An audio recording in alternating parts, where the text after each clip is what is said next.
kuko baravuga ngo amategeko mpuzamahanga yerekeranye no gucyura impunzi, gutaha ku bushake bwazo, kumenya yuko ahantu zijyanye zitagiye kujya mu kaga. Dufite impunzi zirenga 100,000 z'abanyekongo ziri hano mu Rwanda.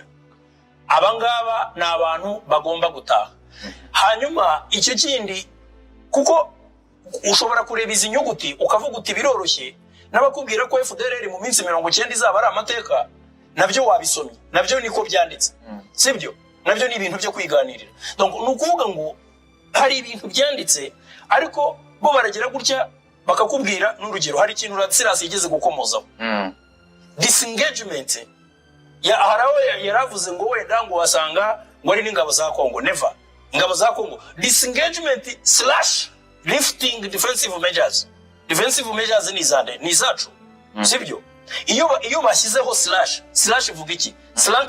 Slash ni conjunction, no kulinkinga ibintu bibiri bifitanye isano, cyangwa se uzareba ukuntu bandika AFC/M23, sibyo? Donc nukuvuga ngo hariya banze gukoresha iryo jambo ryitwa withdraw, ariko barangije bacomeka miliya resolution ifite rya jambo batashatse gukoresha hano. Nukuvuga ngo muri legislative drafting boze reka nkubwire, twebwe twandika amategeko. Ikintu wowe wanze ushobora kukigusinyisha nkoresheje terminology iri soft wowe wemera, sibyo? Ariko narangiza nagere hepfo mu yindi paragrafe nkazakikuzirika nkoresheje yindi text, narangiza nkakubwira ngo iri part of this agreement. Icyo ni kimwe. Donc nukuvuga yuko rero ibyo nshaka, icyo navugaga ni iki? Nukuvuga yuko ibi bintu bijyanye no gucyura impunzi nabyo bizaba ikibazo. Hanyuma ikindi kizaba ikibazo wabonye muri aya masezerano, Maître Gasominari ngira ngo cyari kiri muri iriya parti yavuze, mwibuke ko harimo ikintu cyo gushyira mu ngabo abantu bari mu mitwe irwana, ariko ntago bazaterura umutwe witwa M23, baterura uwitwa Mayimayi, baterura uwitwa Nyatura, batereke mu gisirikare.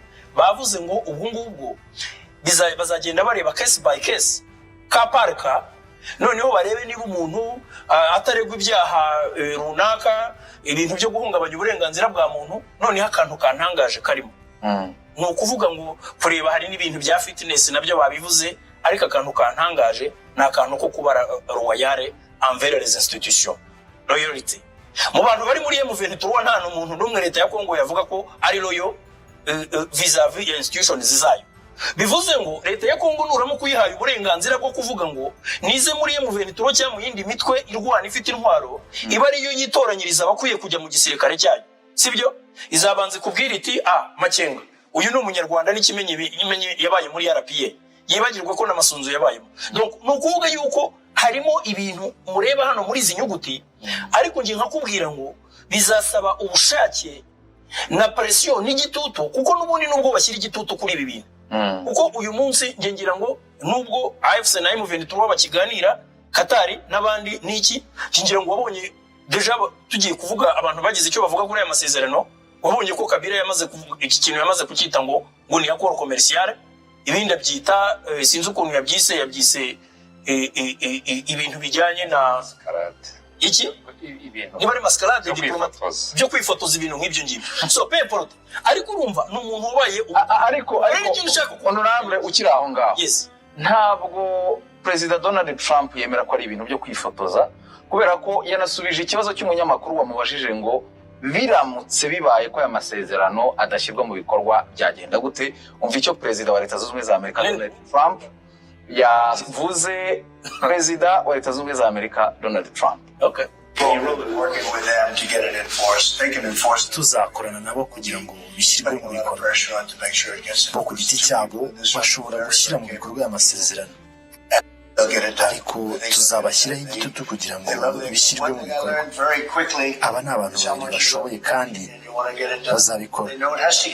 Barabizi ko bagomba kubikora, kuko bitagenze gutyo hazabaho ibintu bibi.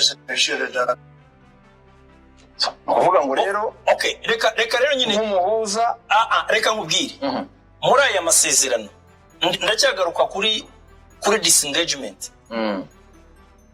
Aya ibijyanye no kuva n'ingabo kuva mu ingingo uvuga, oya reka mbikubwire, ingingo uvuga ubwo ugezeho ni ya kabiri. Yes, disengagement, disarmament and integration of non-state yego justement nari nkiri kuri bya bindi nyine byo gushyira abantu bahoze mu mitwe Rwanda mu gisirikare n'ibyo ngibyo byo kuva by'abasirikare kuva mu birindiro sibyo abasirikare bari mu birindiro ko rabaye mu 23 hanyuma aya masezerano akaba ari hagati y'u Rwanda na DRC ariko bagenda hepfo bagenda babisobanura akantu ku gandi hari ending state support to armed groups wabisobanuye yes hari disengagement nayo iri mu birimo twavuze birimo guteza impaka nyinshi hakaza conditional integration into security forces ntabwo rero hari details zigiye zirimo honorable kugira ngo abantu bakurikiye baze kumva uko ahubwo mwebwe mu bunararibonye bwanyu n'ubusesenguzi bwanyu na aspect y'amategeko itaza kuburamo kuko nko kuri ending state support to armed groups ibyo ukurikije ntabwo urimo kumva point yanjye point yawe muri aya masezerano are hagati y'u Rwanda na DRC yego ninde ufite mandate yo kubwira M23 ngo uve mu birindiro kwingaba zayo ziri mu birindiro ariko aho ntibahageze nyine ntibahageze rega ya masezerano na y'ibihugu ntabwo M23 irimo no ibyo urimo kuvuga uti Radisirasi adufashe kuko kuri disengagement baravuga ngo inemana sequenced and coordinated so tujye kuri text twese birebe niba reka dufashe ku interpretation nubwo yenda turimo kuganirira hano ariko nkeka ko hari abadukurikiye baba bakeneye ko tubafasha kuva mu rujijo yego bituvana natwe ubwacu dufite biraza kugora ko abantu badukurikiye baza gufashwa kumva ibiza kuba bikubiyemo hano dufashe rero icya mbere nge ndeba muri aya masezerano ntabwo ndi inzobere mu by'amategeko ariko buri yuko ingingo zigenda zikurikirana zifite ukuntu ziba zisumbana arewe icyo nshaka kuvuga kuvuga ko ingingo iza gukurikira kumanuka inyuma yubakira kuzibanza yego ni ukuvuga ngo uko izi ngingo zikubiye muri aya masezerano ntekereza yuko ibihugu byari mu biganiro nubwo ntari mpari ariko bahisemo ukuntu baza kubyajansa cyangwa kubitondeka bitewe n'ibyihutirwa kurusha ibindi bitavuze ko hari ibitihutirwa ariko hari bifite uburemere kurusha ibindi icyo bahuriraho bose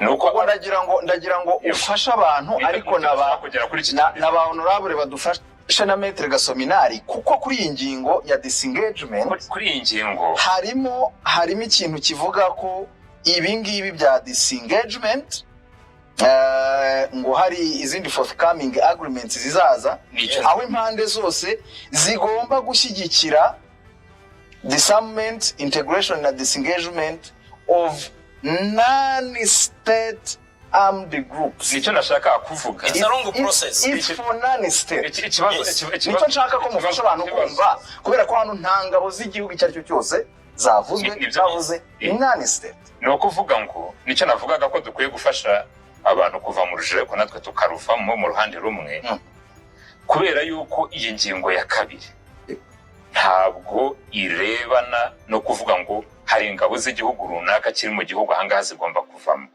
Nureba ukuntu ibisobanuro birimo muri biriya bika bitatu yego hari ikirebana no guhagarika gutanga ubufasha ku mitwe yitwaje intwaro yego icyo ngicyo kirasobanuka bakanacyo na Maître Gasominari yagisobanura akazamo icya kabiri noneho aricyo kiza kuvuga noneho ukuntu disengagement ni imitwe iri ahantu igomba kuva ahantu imitwe yitwaje intwaro ari nayo iza kurebwa na rwa rugendo rwa reintegration na demobilisation. Ni ukuvuga ngo iki gika cya kabiri kirasobanutse, ni ukuvuga ngo hari FDLR iri muri Kongo yitwaje intwaro igomba kwamburwa intwaro igacyurwa cyangwa se hakaza bya bindi bizakorwa mu buryo bw'imbaraga nyinshi cyane, hakaba n'ikiza kureba M23 na AFC kuko nayo ni umutwe uri muri Kongo witwaje intwaro.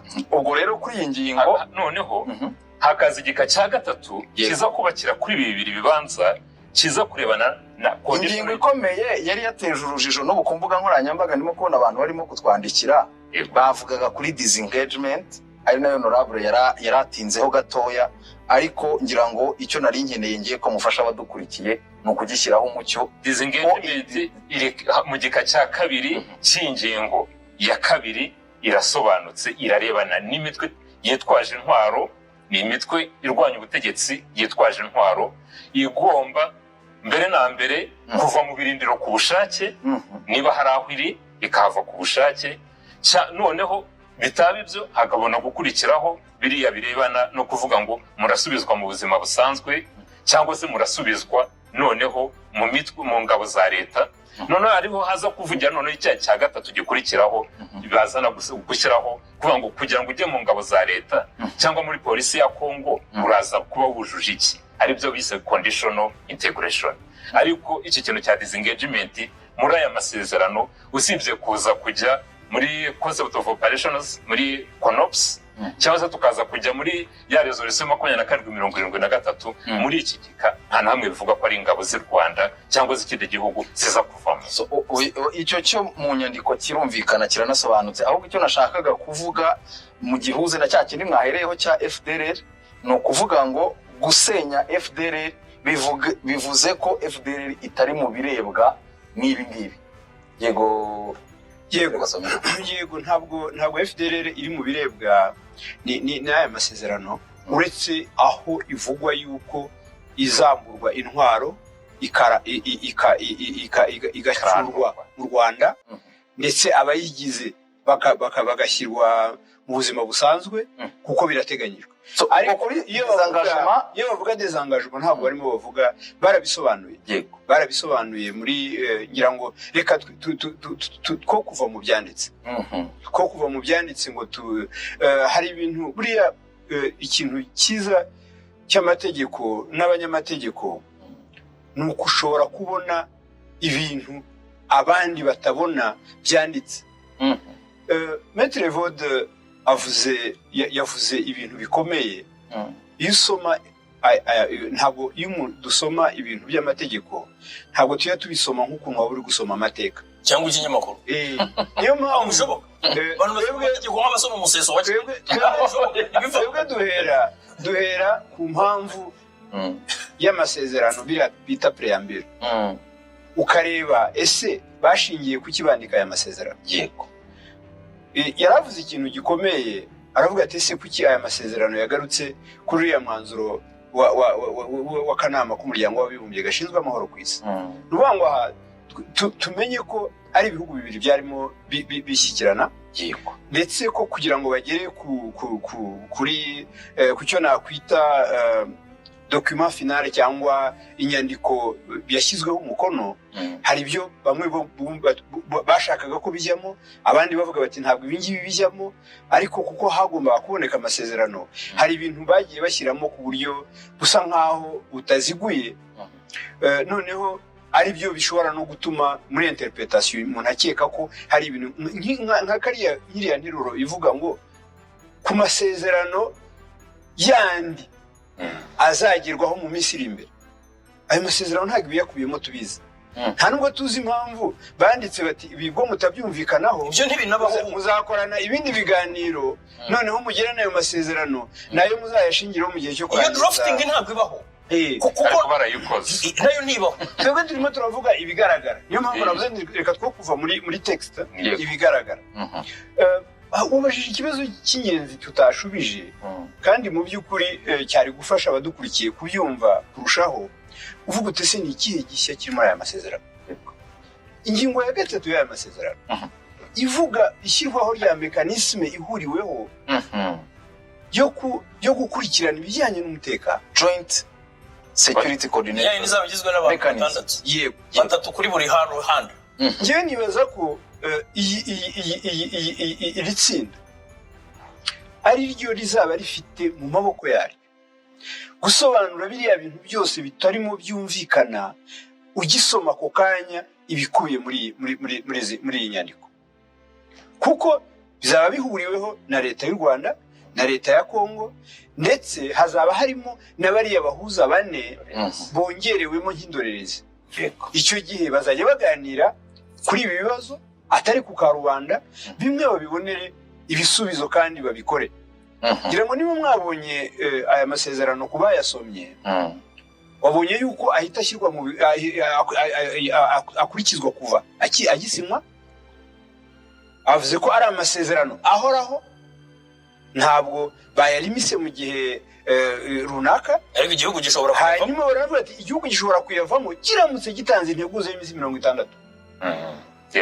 Est-ce que ni iminsi 60 cyangwa n'amezi? Oya, ni iminsi 60 jours, c'est-à-dire 2 mois. Ni iminsi 60. Nuvuga ngo batangiye integuza mu minsi 60, bakavuga bati twebwe aya masezerano tugiye kuyavamo, bagatanga n'impamvu. Noneho muri ya minsi 60 abashinzwe gusuzuma mais dénoncer le traité ibyo birasanzwe byemewe mu mategeko mpuzamahanga. Yego, nibyo navugaga. Rero iri tsinda rihuriweho niryo pfundo rikomeye, kuko nitujya mu byo mu bivugwa mu itangazamakuru, buriya n'ubushize twarimo tubivuga yuko buri gihugu kigira uburyo gikora communication politique yayo, uburyo batanga ubutumwa mu bya politike. Kongo yashakaga kumvikanisha yuko ingabo z'u Rwanda ziri muri Kongo, kandi ko na mbere yuko basinya amasezerano muri Amerika bagomba kuba izo ngabo zakuwe muri Kongo. Ntabona n'iriya point iyo kuri désengagement bayikoresheje bavuga ko ari désengagement ngo y'ingabo z'u Rwanda, désengagement y'ingabo z'u Rwanda. Kuvuga RDF ntibyabananiye, kuko baravuga iyo bavuze ngo désengagement de force, sibyo kuva mu birindiro kw'ingabo, sibyo izihe ingabo ziri mu birindiro muri Kongo ni nyinshi, sibyo icyo ni kimwe. Ariko kuri iyi point icyo twagira ngo dutange mufasha abantu gutangaho umucyo mwanakoze mu kanya, nuko nyine yo ifite ibisobanuro biyiri munsi bivuga iyo désengagement. Nibyo nakubwiye, nahoze mvuga na Maître Gasominari mu kanya bikozeho. Iyi texte ni matière à interprétation. Nagire ngo wenda nabwire na mugenzi wanjye Silas ko iyo itegeko ryanditse mu itegeko nta ngingo iruti yindi irusha iremereye kurusha izindi. Donc iyo useba itegeko riba rimwe, ntabwo ingingo iri muri chapitre ya nyuma, ingingo y'ijana ntabwo wavuga ngo niyo iri mu wendere kurusha iya mbere cyangwa iya gatanu cyangwa iya 10. Ariko ikibazo ahantu kiri nyine nibyo ndimo kuvuga, ko aya masezerano ukuntu yanditse arimo ibihato bizatuma no kuyashyira mu bikorwa bidashoboka, uretse kuba wakoresha igitutu, kuko ibintu byo gupfunyikira abantu amazi ngo kugira ngo ubwire abantu ibyo bashaka kumva cyangwa wereka abantu ibyo bashaka kubona, nabyo ntabwo bijya biba mu muco wanjye. Wowe ntushobora kwandika texte ngo nurangiza ufate igihugu ukizirikaho texte kitemera, kuko iriya resolution twebwe ntabwo tuyemera. Ariko nitwemera n'ibikubiyemo aya masezerano honorable. Yes, aya masezerano bihugu birayemera, umukono n'ibihugu. Ariko iyo mureka birebwa nayo yaba umuhuza yaba n'impande zombi ba. None se reka nkubwire ikintu, reka nkubwire ikintu. Nyemerera gatoya kuko ikibazo wari ukomojeho Minisitiri Nduhungire yakivuzeho, arimo kuvuga ku kibazo cyishyirwa mu bikorwa. Ntabwo yigeze atinda cyane kubikubiye mu masezerano, kubera ko avuga ko u Rwanda rubyemera, ariko wahubwo umvaho impungenge zifite. Ntabwo nigeze mvuga ko Minisitiri Nduhungire, reka tuanze twumve ko yavuze aho u Rwanda rufite impungenge. Minisitiri Nduhungire. Thank you very much, Mr. President. This is indeed a historic day. Urakoze cyane Perezida. Uyu ni umunsi w'amateka kubera ko ari ugusinya amasezerano y'amahoro hagati ya Kongo n'u Rwanda mu kurangiza amakimbirane amaze imyaka 30. Mu bihe bishize hari uburyo bwinshi bwo buhuza bwabayeho, ariko nta na bumwe bwatanze umusaruro. Twizera ko ari ukubera ubuyobozi bwawe no kwiyemeza kwawe muri uru rugendo, ariko kandi no kureba uburyo bushya bwajemo bujyanye n'imikoranire mu by'ubukungu. Ikintu cy'ingenzi cyane kizafasha u Rwanda na Repubulika ya Demokarasi ya Kongo gukorana, kuko ni igice gikize cyane gifite ubucuruzi bwambukiranya imipaka ndetse n'amabuye y'agaciro n'umutungo kamere. Amerika nikomeza kuba hafi y'u Rwanda na Repubulika ya Demokarasi ya Kongo, twizera ko tuzagera ku mahoro arambye. kandi nk'uko mugenzi wanjye wa Kongo yabivuze ni ingenzi ko Amerika ikomeza kwiyemeza kubera ko uyu munsi twasinye ariko dukeneye gushyira mu bikorwa ibyo twasinye kugira ngo twinjire muri iki cyerekezo gishya mwavuze cy'uburumbuke kugira ngo dusarure inyungu z'ubukungu zishingiye ku mahoro kugira ngo iyi gahunda y'imikoranire mu by'ubukungu ishyirwe mu bikorwa ni ingenzi ko Amerika iherekeza impande zombi mu ishyirwa mu bikorwa ry'ibyo twasinye kubera ko mu bihe byashize twasinye amasezerano menshi twizeye ko hamwe n'ubuyobozi bwawe na Amerika tuzagera kuri iyo ntego. Minisitiri w'Ububanyi n'Amahanga n'Ubutwererane Ambasaderi Olivier Nduhungirehe agira ati mu bihe bitandukanye mu myaka yashize twasinye amasezerano menshi atandukanye ariko byagera ku kuyashyira mu bikorwa ikibazo kikavuka u Rwanda ruremera ibikubiye muri aya masezerano ariko indi ngingo Maître Gasominari warakomojeho tutari twatinzeho cyane cyane kubishya ni iyi ngiyi ya gatatu irebana n'iri tsinda rihuriweho ryo guhuza ibikorwa by'umutekano kugira ngo ikibazo gikemuke. Sinibuka icyo washaka kuyivugaho. Icyo nashaka kuyivugaho navugaga ko mu by'ukuri iyo urebye aya masezerano ukuntu uko yanditse tureke na polemique yo kuvuga yuko yenda ibiyakubiyemo byose hari uruhande rwayasinye rutabyemera, ntabwo ari byo. Ni ukuvuga ahubwo aya masezerano azuzuzwa n'andi masezerano atari yasinywa tutanazi n'ibizaba biyakubiyemo icyo gihe. Kuko niba tuvuga reka duhere ku ngingo ya mbere. Ingingo ya mbere ivuga ubusugire. Kubaha ubusugire bw'igihugu by'ibihugu byombi bivuga iki? Bivuga yuko nta ngabo z'igihugu kimwe zijya mu kindi cyangwa se zimwe mu kindi gihugu zikajya mu kindi. Sicyo bivuga? Ariko ivyo byumvikana no kurasa kandi ibyo nibyo twavuze nibyo nahoze mbasaba umufasha badukurikiye ibyo biri mu ngingo ya guhuza context hari uyu munsi n'uburyo amasezerano yajemo niho nshaka kugera. Yego niho nshaka kugera. Ni ukuvuga ngo niba bemeranyije kwemera kubaha ubusugire bwa buri gihugu, icyo ni kimwe nta kibazo kirimo, abantu bose barabyumva.